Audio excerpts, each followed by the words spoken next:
Hello and welcome everyone, I am Madals and welcome to some more Heart of the Swarm beta action. Today, a PvZ. It is on Achelon Waste. Let me introduce the two players to you all. In the top left, for Team TLR, which is the Last Resort, a UK team, we do have a GM player, Rotcod. His opponent, down in the lower right, is the blue Zerg player, formerly on Team Evil Geniuses, LzGaMeR. So, this should be absolutely awesome. I'm looking forward to this game. I know it's a bit more of a longer macro game. I've done a couple of short ones recently, so this should be absolutely great to watch. Thoroughly looking forward to it. And in terms of strategy, Achelon Waste does lend itself to a bit more of a longer game. So, in terms of what these two could be throwing at each other, Forge Fast expansion coming down from Rotcod, that's pretty obvious now, because the pylon's on the low ground. It's also safe to do so on this map, because the rush distance is just oh so long. The probe coming over to scout though, making sure that knows the gas timings, etc. The natural base, probably going to get taken relatively quickly. LZ has been known to greedily try and take that hatch first build, but I think against someone who he doesn't know, he'd be safer going for the hatchery first, the spawning pool first. So about 15 pool, 16 hatch is usually the preferred opener against Protoss, even still in the expansion.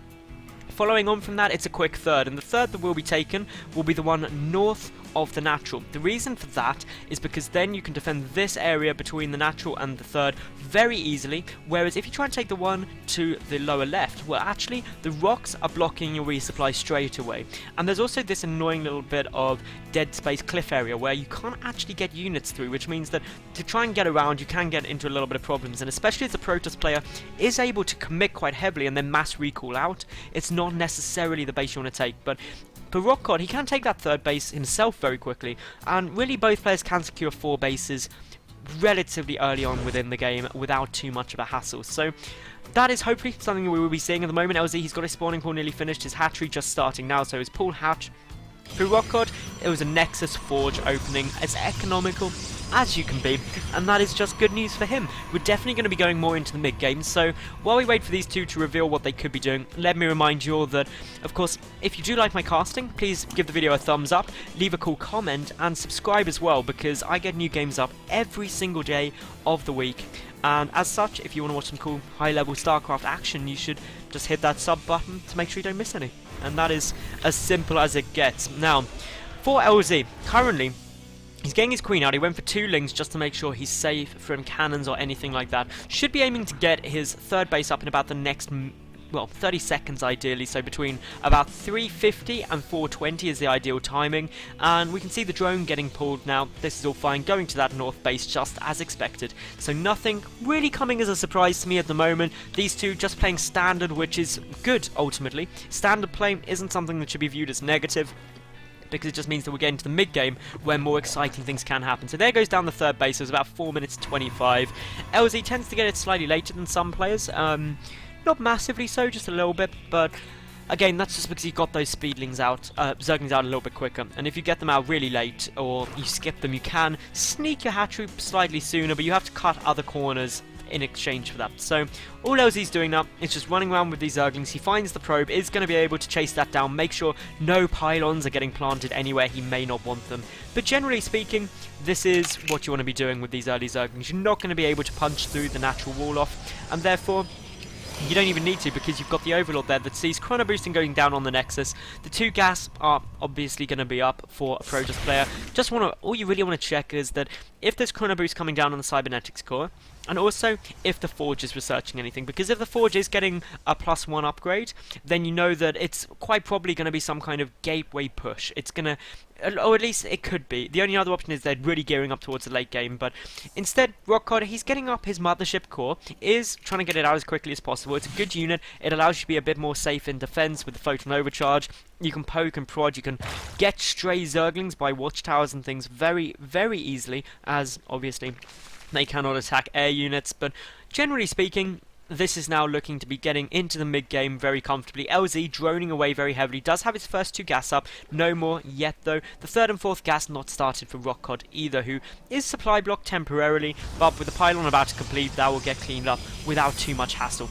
And following on from that, it's going to be a Twilight Council. So, 1 gate, Twilight Council, a 2nd gateway being added into the mix as well now. That Twilight Council could be for Blink. There's a lot of really very effective strategies involving the Mothership Core and Blinkstalkers pushing in. These two Zealots and the Mothership Core already showing that, hey, we can do some nice damage without too much hassle. But the reason Blinkstalkers are so good with the core is that you can mass recall them out if they get surrounded by speedlings, you can get back to defend if needed, and generally you're not overcommitting yourself. Alternatively, that Twilight Council could just be for a quick Dark Shrine and some DT harassment. That in itself is a very, very nice strategy to have. But we're seeing the Queens are focusing down the core. That is very frustrating for Rotcod. Losing that early on is it's a big commitment. It's 100 gas after all. That's an upgrade that could have been, and generally speaking, it could have also been a sentry as well. So losing the Mothership Core is a bit of a loss. So good play by LZ, and apparently Rotcod having a bit of issues with the lag, which would explain why the Mothership Core wasn't pulled back. But what he's doing now, as I thought it was a possibility, getting down that Dark Shrine. DTs are going to be coming in. He's going to be trying to deal as much damage as he can early on. LZ currently, he does have his lair on the way. No Spore Crawlers down for detection. He's going for the double evolution chamber, so double upgrades. And that doesn't necessarily mean that it's going to be melee upgrades, because with Roach Hydra being effective, Swarm Hosts also being very strong as well. Both benefit from the missile attack, but now we see here LZ getting down a Spore Crawler at each of his bases, so that is just ace. It means that detection's there, the DTs shouldn't be able to do too much, and therefore for Rotcod's sake, I hope he doesn't warp in more than one or two, because otherwise with such a big commitment you can run into problems.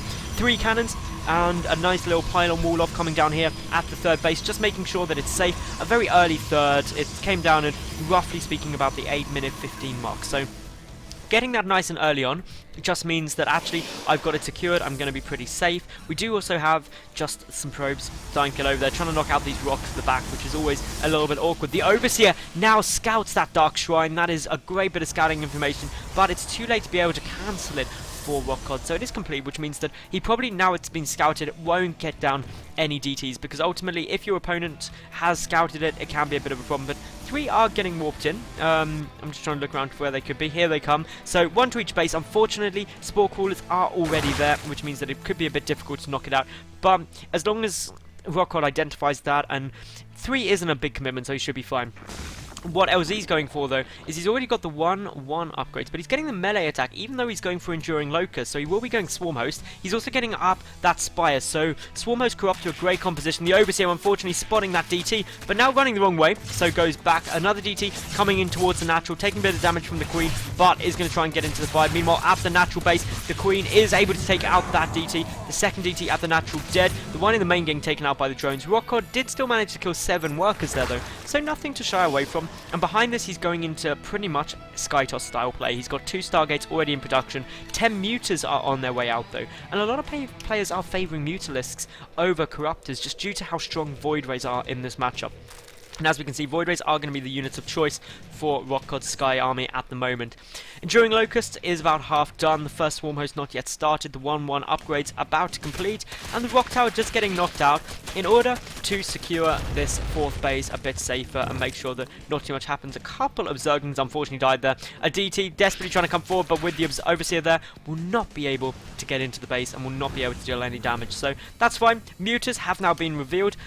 Phoenix now in production, ready to start dealing with that. The Fleet Beacon also coming down, allowing for Tempest and also Carriers, and the first 6 Swarm Hosts coming out for LZ. So with that Enduring Locust timing as well, Swarm Hosts are able to contain a Protoss player very well, but Tempest with an Observer over them deal very, very easily with it. So do Void Rays, really anything that's not secured. But as we can see, LZ coming into the natural mineral line, getting quite a few probes there, and as long as the Mutors don't die, you can afford to engage with them because they heal up just oh so quickly. 1 Mutor did go down there. LZ managing to get 4 workers and unfortunately loses the Overseer as well. That's a bit of a shame.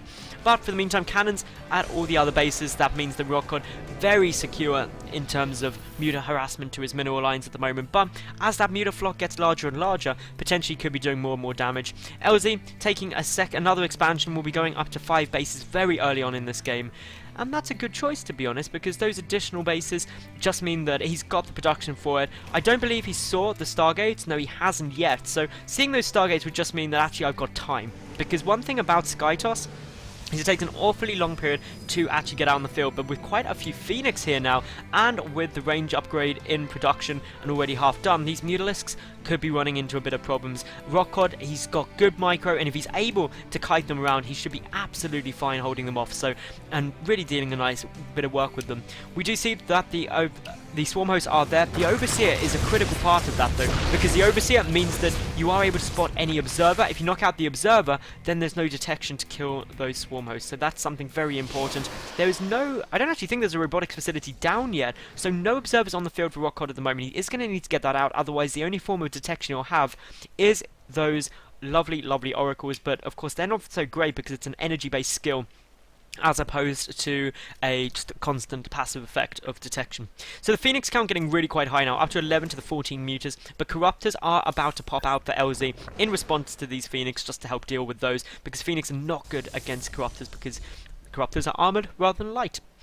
Fourth base coming down for Rotcod, doesn't matter to LZ, he's already got his 5th up, so he's staying a base above his opponent just where he would like. These Phoenix desperately trying to retake, or not even retake, just maintain the absolute map dominance that Rotcod currently has in his possession. He's taken out all of the Overlords, bar one at the back here, but now that Phoenix spotting it, it will go down. So that's good, that's nice LZ scouting information. Spots this right base as well, picks off a couple of drones there. There's unfortunately a Spore Caller, but with so many Phoenix, drones can just get lifted and taken out very quickly indeed. Carriers and a Tempest now in production behind this, brilliant. I do love a bit of Sky Toss, and I'm really interested to see how LZ is going to be able to combat that, because Sky Toss is very strong, especially in the very late game once High Templar with Storm started getting added in, and many Zerg players do struggle with that, so LZ maybe got a way around it. Just currently Rotcod trying to do a bit of harassment. He's killed a good 21 drones already this game, which actually means that he's equal on the worker count. He's got his 4th base up and running as well now, so their income's very comparable, and that means that Rotcod, he's got the money to be able to push out an awful lot of units. He's got +2 air weapons already started as well, so these Phoenix already hitting hard. The carrier's going to be hitting hard. A 2nd Spire on its way out now for LZ, probably going to go for the double air upgrades. +1 carapace coming down as we speak, but with only the single Spore Caller here, a lot of drones are just going to instantly die pretty much, pulling the Phoenix back again. And now with a very large Sky Zerg army as well, that actually means that this is going to become an air dominance battle. But with the Corruptors in there, the Phoenix are going to need support from those Voidways and Carriers, which are currently just, where even are they all? They're just sitting around here. The 2 Voidways, oh no, apparently the Voidways are cancelled actually, so no Voidways out at the moment, but here comes the scary thing for LZ, the Templar Archives. This is where Storm starts shredding through Hydras and leaves only really the Corruptors to deal with the Skyforce. But then Sky Toss against Corruptors is really good with a couple of Voidways, so that's something you've got to be careful of. These Phoenix, their numbers are just huge, up to 16 Phoenix just dominating everything. The Swarm Hosts coming over though, not that many Swarm Hosts on the field, only 6. But that's not a huge problem when there isn't much splash damage, but the carriers, those cannons and the Tempest should be able to deal with these Locusts without too much problem, without taking that much damage at the moment. Meanwhile, the Phoenix coming in, doing some more harassment. The Locusts pushing forward, trying to deal as much damage as they can, and are going to be able to take out a cannon or 2 in just one wave, and that is a good little bit of damage. The carriers not yet engaging, but with the Phoenix coming over, this could be tough, and the Phoenix flying straight into the Mutalisks. That is a couple of volleys that Rotcod would not have wanted. The carrier is now moving forward though. Where is the detection being granted from? There isn't any, unfortunately, and now Rotcod on the retreat. One of the carriers very low on health, but unfortunately the Corruptors and Mutalisks getting distracted by the Phoenix. Good damage being done all around. One carrier does now fall. The Mutas poking in, poking out. The Interceptors dealing all the damage they can. The Locusts still pushing in from the ground. The Swarm Hosts, just a relentless stream of units, and that can be very potent. Those Phoenix chipping away even at the Corruptors, now kiting the Mutalisks. Very good control from our red Protoss player here. LZ, he's got to be careful. While he's got the supply advantage, and it does have a large Mutaflog, that many Phoenix are going to start shredding through those. 13 Mutas against 9 Phoenix theoretically could be infinite. Having to lift up some of those Locusts, trying to reduce the damage that they will be able to deal. Those probes are dying though, and well, with probes going down for free, it's a bit of a problem. The Observer is on its way out though, and once that Observer gets there, these Swarm Hosts are very much dead because they've not got anything spawning them, and likewise they can't move out because if they were to unburrow, they die anyway, so just dealing any damage they can. The Oracle could use Envision, but hasn't actually moved over there quite yet, but no point wasting the energy if you are about to get an Observer anyway, so that's all fine. The Observer should be on its way across the map somewhere. I'm not quite sure where it's gone, Mr. Observer. Where are you?